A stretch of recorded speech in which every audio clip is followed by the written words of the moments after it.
Hey guys, welcome back to the channel. In today's video, I'll show you how to change your country or region on the H&M app.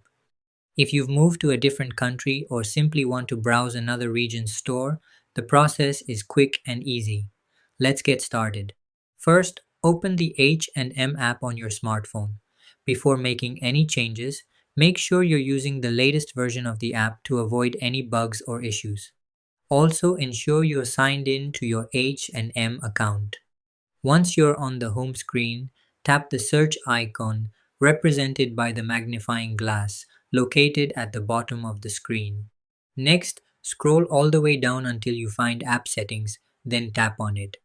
Inside App Settings, you'll see the Regional Settings section. Here, you'll find your currently selected country or region.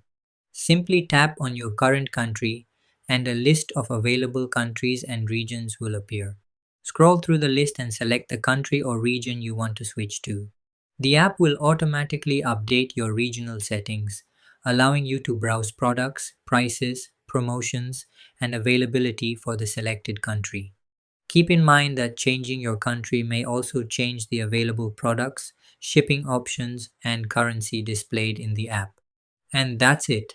That's how easy it is to change your country or region on the H&M app. If you found this tutorial helpful, don't forget to like this video, subscribe to the channel, and leave a comment below. Thanks for watching, and I'll see you in the next video.